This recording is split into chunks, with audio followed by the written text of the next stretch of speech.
stocks et les quantités prévues en denrées alimentaires et en produits de base à fournir et à distribuer sont suffisantes pour répondre à la demande des marchés pendant le mois du Ramadan. C'est la récente annonce rassurante du ministre de l'Intérieur ce jeudi.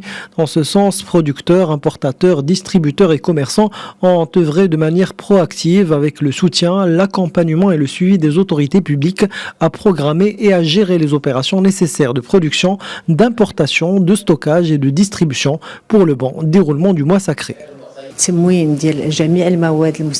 L'approvisionnement en produits et denrées alimentaires de grande consommation à quelques semaines du mois de Ramadan sont suffisants.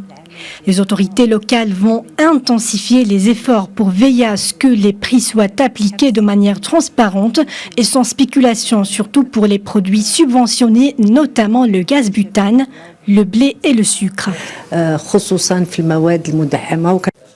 Les prix seront donc maîtrisés de manière méticuleuse. L'Intérieur a dans ce sens appelé les autorités à veiller à imposer le respect des dispositions juridiques relatives aux prix, à la concurrence et à la protection du consommateur et à appliquer les mesures coercitives en vigueur à l'encontre de tous les contrevenants impliqués dans des actes portant atteinte aux règles de la concurrence loyale, aux droits des consommateurs ou à la santé et à la sécurité générale des citoyens. L'approvisionnement des produits alimentaires est suffisant et disponible dans toutes les régions du royaume. Et le gouvernement verra à ce que la situation soit ainsi durant tout le mois sacré à des prix convenables et toute spéculation sera punie.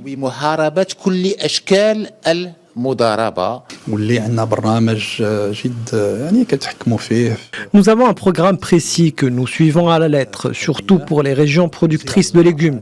Nous allons suivre et contrôler aussi les quantités qui doivent être produites et qui seront destinées au souk, et il y aurait bien sûr un grand choix assez suffisant pour le mois du Ramadan. Le ministre de l'Intérieur a enfin appelé lors de cette rencontre tous les services, organismes concernés, associations de protection des consommateurs et médias pour sensibiliser les consommateurs et les inviter à adopter un comportement de consommation responsable et sain et les inciter à éviter l'achat et la consommation de produits d'origine inconnue ou de qualité et de sécurité douteuse.